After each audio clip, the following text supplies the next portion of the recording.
అసలు ఈయన చెప్పేదాకా ఉత్తరాంధ్రలో ఉద్దానం అనే ఒక ఏరియా ఉంది, అక్కడ కిడ్నీ వ్యాధులు ఉన్నాయని తెలియదు ఎవరికి. విజయనగరం జిల్లాలో బోధకాల సమస్యలు ఉన్నాయని తెలియదు. ఇంకా ఇప్పటికీ బోధకాల వ్యాధి ఉంది, ఎలిఫెంటియాసిస్ ఉంది, అక్కడ జనాలు ఇప్పటికీ దాంతో బాధపడుతున్నారు అనేది పవన్ కళ్యాణ్ గారు తీసుకొచ్చే వరకు లైవ్ లైట్ లో తెలియదు. ఈరోజు అధికారం వచ్చింది కాబట్టి 1000కి పైగా గ్రామాల్లో రోడ్లు వేయగలుగుతున్నాడు. అసలు రోడ్డు అంటే ఏంటో చూడకుండా డోలీల్లో కొండల మించి కిందకు వచ్చేటటువంటి గ్రామాల్లో మీకు ఇండిపెండెన్స్ వచ్చిన తర్వాత, ఈ దేశానికి స్వాతంత్రం వచ్చిన తర్వాత ఏ నాయకుడు పర్యటించినటువంటి గ్రామాల్లో, ఎక్కడ రోడ్లు అయినటువంటి గ్రామాల్లో ఆయన వెళ్ళి పర్యటించి ఈ రోజు వేయగలుగుతున్నాడు. అండ్ ఎక్కడున్నాడు, ఎక్కడ బస చేశాడు అంటే డుమ్రిగూడ మండలంలో బస చేశాడు నైట్.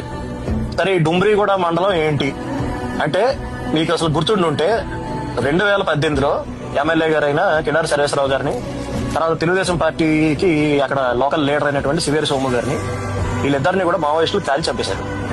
అంత ప్రాబ్లమేటిక్ ఏరియాలో ఒక డిప్యూటీ చీఫ్ మినిస్టర్ ఓ రాత్రి అంతా అక్కడ ఉండిపోయి కాలినడకని నడుచుకుంటా చాపరాయి దాటి ఈ గ్రామాలకు వెళ్తున్నాడు అంటే అతనికి ప్రజాసేవ చేయాలి, ప్రజల కోసం మనం నిలబడాలి అనే ఇంటెన్షన్ గాని చిత్తశుద్ధి గాని లేకపోతే అసలు ఎందుకు వెళ్తాడు?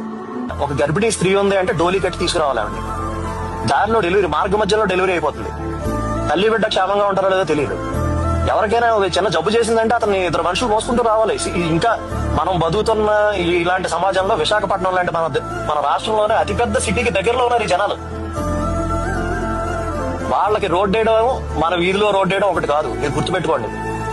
వాళ్ళకి రోడ్డు వేసినందుకు చరిత్రలో మిగిలిపోతాడు, వాళ్ళ దృష్టిలో దేవుడి కింద మిగిలిపోతాడు పవన్ కళ్యాణ్.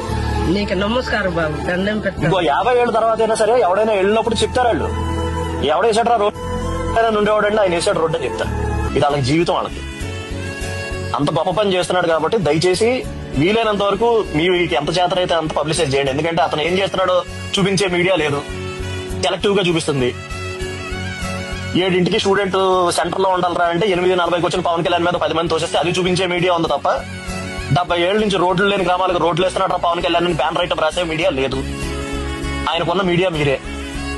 కాబట్టి దయచేసి మీరే మాక్సిమం పబ్లిసైజ్ చేయండి. మీకున్నటువంటి మీ వాట్సాప్ గ్రూప్స్ అంటారా, లేదంటే ట్విట్టర్ హ్యాండిల్స్ అంటారా, ఇట్లో పోస్ట్ చేయండి. పవన్ కళ్యాణ్ ఏం చేస్తున్నాడో చెప్పండి.